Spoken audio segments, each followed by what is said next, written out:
Hello, everybody. This is your friendly neighborhood fellow traveler herein to point out a really interesting trend that I have noticed. The apocalypse is here. The corona pandemic is underway. The Great Recession of 2020 is also underway.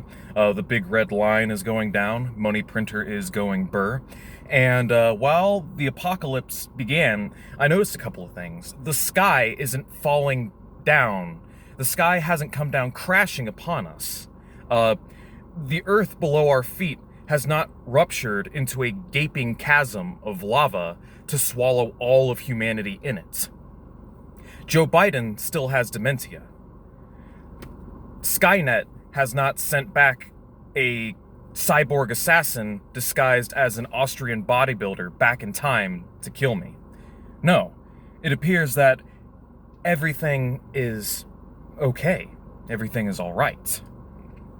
And why exactly do you think that is? You've got all these people getting laid off, and yet civilization is still running, in spite of the fact that large swaths of the labor force isn't laboring right now. Only what we consider critical workers are at work right now.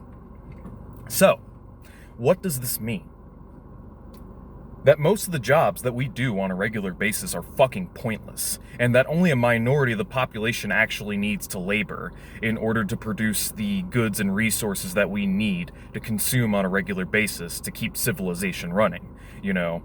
And as long as our supply chains are up, as long as we have the bare minimum people needed to work that we do, you know, civilization, the wheels of civilization can keep turning.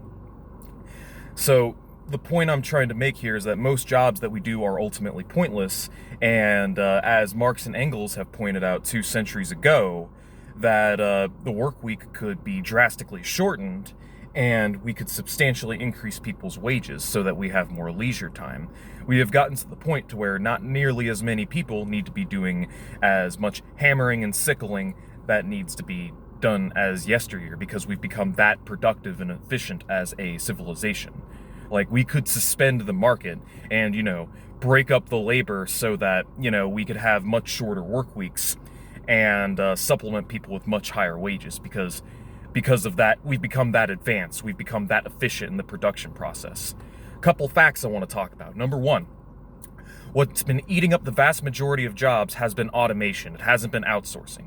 Outsourcing's taken up a lot of jobs, but most manufacturing jobs that have gone the way of the dodo have done so because of automation. So we don't need nearly as many people working in factories as we used to. You know, we freed up all that extra labor, which is why everyone's running around doing gig work and all these pointless jobs. And number two, if you factor in inflation and this said increase in productivity, if you were to scale the minimum wage with said increases in productivity and inflation, the minimum wage right now would be roughly $21, $22 an hour.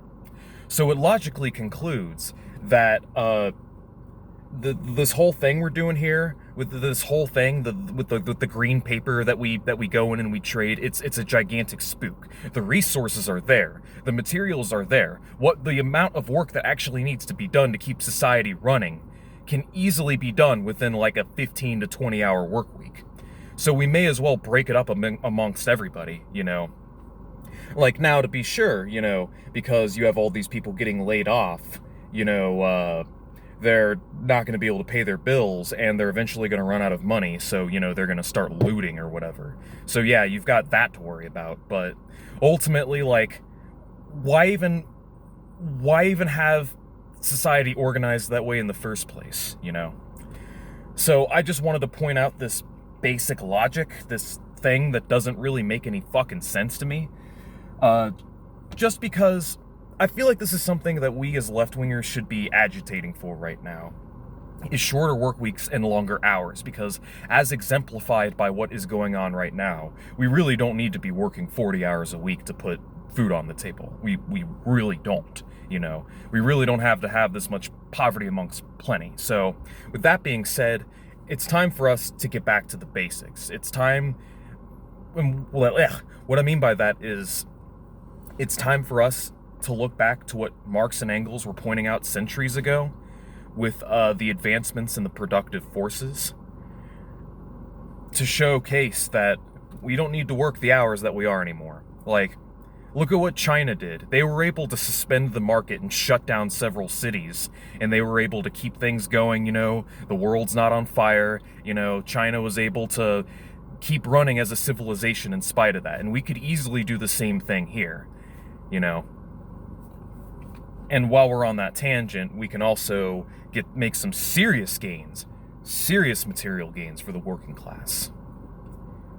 And, yeah, that's really all I have to say about that.